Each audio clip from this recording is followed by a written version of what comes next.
say to you that there is in operation at the present time a conspiracy to sell, and I use the word sell advisedly, this country to the Dominion of Canada. Today, I want to take you off the rugged shores of Newfoundland and Labrador, where the lobster fishery has been more than an industry. It's been a lifeline, a cultural cornerstone, and a testament to resilience for generations. For centuries, the ocean has shaped Newfoundland's identity. Coastal communities like Fortune Bay and Placentia Bay have relied on the sea, with lobster fishing emerging as a vital thread in the province's economic and cultural fabric. The lobster fishery supports thousands of processors, harvesters, and their families, sustaining small towns where other opportunities are scarce.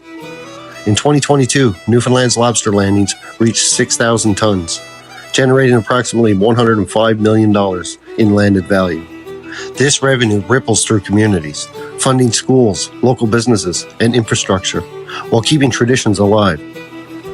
From the annual blessing of the fleet to storytelling over lobster feasts, the fishery preserves a way of life that defines Newfoundland's cultural heritage. It's not just about catching lobster. It's about honoring the knowledge passed down through generations, from reading the tides to setting traps just right. But the fishery's story is evolving. Influenced by changes in the environment, in Nova Scotia, warming ocean waters are reshaping the lobster landscape.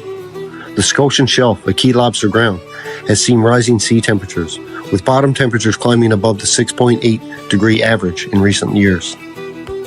Lobsters, sensitive to temperature, are seeking cooler waters, and Newfoundland shores are becoming a haven. Research from the Marine Institute suggests that warming waters could double lobster production in Newfoundland over the next decade.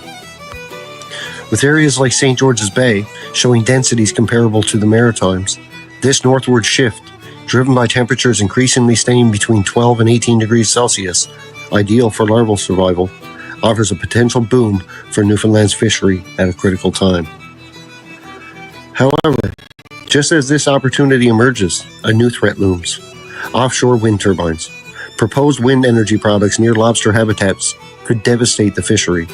Turbines alter marine ecosystems through noise, electromagnetic fields, and sediment disruption during construction, which can stress lobsters and disrupt their migration and reproduction. Studies warn that such disturbances could reduce lobster abundance, especially in sensitive nursery areas. For Newfoundland, where lobsters are becoming more plentiful, this is a devastating prospect. The fishery's economic contributions, $85 million in exports in 2022, primarily to the U.S., and its cultural significance are at risk. Imagine coastal communities already battered by the cod moratorium of 1992, facing another blow to their way of life. We stand at a crossroads. The lobster fishery has carried Newfoundland through economic hardship. From the cod collapse to today's shellfish-dominated industry, it's a beacon of hope, with harvesters like those in Fortune Bay carefully managing the resource by releasing undersized and female lobsters to ensure sustainability. But we must act to protect it. Policymakers need to prioritize marine habitat preservation, ensuring wind energy projects are sited far from lobster ground.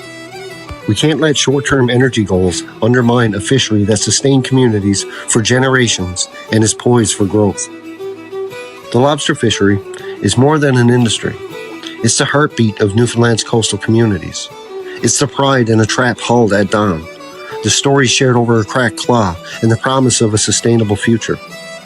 Let's safeguard this heritage, not just for today's fishers, but for the generations yet to cast their traps.